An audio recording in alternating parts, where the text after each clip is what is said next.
ரொம்ப ஜாலியா ஹாப்பியா என்னோட பர்ச்சேஸ் எல்லாம் முடிச்சாச்சு. அந்த நிறைய ஆஃபர்ஸ் இங்க இருந்துச்சு. வேலவன் ஸ்டோருக்கு வாங்க, நிஜமா சொல்றேன், நீங்க மனசு நிறைஞ்சுதான் இங்க இருந்து போகும். இல்ல, தமிழகத்தினுடைய இடைத்தேர்தல் அப்படிங்கிறது எப்படி அராஜகமா நடத்துறாங்க, பணபலத்தை எப்படி அதிகார பலத்தை காட்டுறாங்க அப்படிங்கறதெல்லாம் பார்த்துட்டு இருக்கோம். ஆனா இதையும் மீறி மக்கள் சக்தி மீது நம்பிக்கை வைத்து தேசிய ஜனநாயக கூட்டணி தேர்தலில் போட்டியிடுகிறது. அதனால இதுல அதிமுக ஏன் போட்டியிடல அப்படின்னா அதுக்கு அவங்க காரணத்தை சொல்லட்டும், பார்ப்போம்.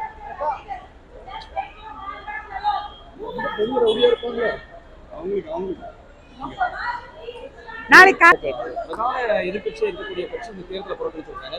என்ன சொன்னாங்க, 2009 இதே போன்ற இடைத்தேர்தலை புறக்கணிச்சோம். அதை தொடர்ந்து நடைபெற்ற 2011 சட்டமன்ற தேர்தலில் பெருவாரியான வெற்றியை பெற்று அதிமுக ஆட்சி அமைச்சது. அதே போன்று இந்த இடைத்தேர்தலை புறக்கணிச்சாலும் வரவிருக்கக்கூடிய 2026 தேர்தலில் அதிமுக பெருவாரியான தொகுதிகளில் வெற்றி பெற்று ஆட்சி அமைப்போம். 2026 தேர்தலில் எந்த கட்சி எப்படி ஓட்டு வாங்க போகுது அப்படிங்கிறத மக்கள் பார்க்க தான் போறாங்க. ஒவ்வொருத்தருக்கும் அவங்களோட எதிர்பார்ப்புகளை சொல்லிட்டு இருக்கலாம். ஆனா தேசிய ஜனநாயக கூட்டணி அப்படிங்கிறது தமிழகத்துல அதுவும் வரக்கூடிய 2 ஆண்டு காலம் மக்களுடைய பணியை செய்து ஒரு வெற்றி முகமான கூட்டணியாக மாறப்போகிறது. அதுல எந்த மாற்றமும் இல்லை. இப்ப விக்கிரவாண்டி இடைத்தேர்தலில் கூட தேசிய ஜனநாயக கூட்டணி எங்களோட கூட்டணி கட்சியினுடைய வேட்பாளர் நிக்கிறதுக்காக நாங்க ஆதரவு கொடுக்க போறோம். தேர்தலில் கடுமையா பணியாற்ற போறோம். மக்கள் மக்களை தேர்தல் அப்படிங்கிறது என்ன, ஒவ்வொரு அரசுக்கும் ஒவ்வொரு கட்சிக்கும் எப்படி மக்கள் மதிப்பீடு கொடுக்கிறாங்க அப்படிங்கிறத பார்த்துட்டு தான். ஆனாலும் இந்த தேர்தலில் நாங்கள் தைரியமாக போட்டியிடுகிறோம் அப்படிங்கறத விஷயம். மக்களுடன் நாங்கள் இருக்கிறோம் அப்படிங்கறதா எங்க தகவல். இந்த தேர்தல்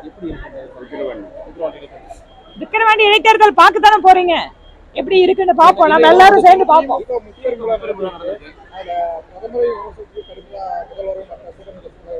இங்க பாருங்க, நான் இப்பதான் இறங்கி இருக்கேன். முப்பெரு விழால என்ன பேசிருக்காங்க நான் முதல்ல பாத்துறேன்ப்பா. பாத்துட்டு அதுக்கப்புறம் நான் பதில் சொல்றேன். நாளைக்கு சொல்றேன். நானு இப்பதானே வெளியிலயே வரேன் நானு, சரிங்களா? ஃபிளைட்ல இன்னும் ஆன்லைன் எல்லாம் பார்க்க முடியாத நியூஸ பார்க்க முடியாதுங்க. ஓகே, நாளைக்கு நான் பாத்துட்டு நான் சொல்றேன்.